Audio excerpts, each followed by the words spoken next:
আসসালামু আলাইকুম গাইস, কি অবস্থা সবাই, কেমন আছেন সবাই?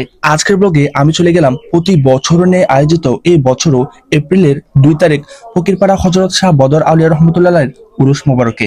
তারা মূলত এই উরুস মোবারক উপলক্ষে তাদের যে প্রতিষ্ঠানগুলো রয়েছে, এতিমখানা, হেফজখানা, মসজিদ, মাদ্রাসা, সবগুলো তারা লাইটিং করে এই সৌন্দর্যকে বাড়িয়ে দিয়েছে। সো গাইস, আজকের ব্লগে মূলত আমি ঘুরে ঘুরে দেখবো এবং যা যা করেছে তার সবকটি আপনাদেরকে দেখাবো। এটি হচ্ছে হযরত শাহ বদর আউলিয়া রহমতুল্লাহ জামে মসজিদ, এবং এর পাশেই আজকে যে উরুস মুবারক সে উপলক্ষে তারা তাবরুকের রান্না বান্না করছে। দূর দূরান্ত থেকে অনেক মানুষ তবলা বাজিয়ে মূলত উরুস মুবারকে আসতেছে, এবং এটি হচ্ছে ফকিরপাড়া বদর আউলিয়া সুন্নিয়া মাদ্রাসা।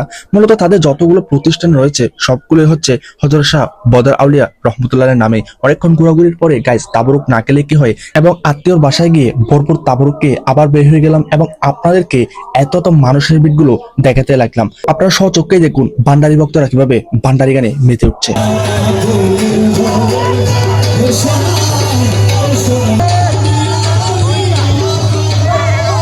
মন্নান বৈরাগী সহ অনেক কাওয়াল মূলত কাওয়ালি গান করেছে, এবং কাওয়ালির সুরে নবীর এশকের টানে কাওয়াল ভক্তরা মেতে উঠেছে। ফকিরপাড়াকে আপনি লুক চেঞ্জ বলতে পারেন। আমি দীর্ঘক্ষণ ঘোরাঘুরির পরে এখন চলে গেলাম তাদের মেলায়। গাইস, মেলার লাইটিং এর অবস্থা একটু খারাপ ছিল, যার কারণে আমি ফুটিয়ে তুলতে পারি নাই। বাট একটা কথাই বলতে পারি, আমার জিনিসটা ভালো লেগেছে। এখানে 2টার আগে কোনো পুরুষ নট এলাও, যার কারণে আমি একদম ভিতরে ঢুকতে পারি না। যেখানে অনেকগুলো মেলা এসেছে গাইস, ওখানে ঢুকা আমার জন্য এলাও ছিল না।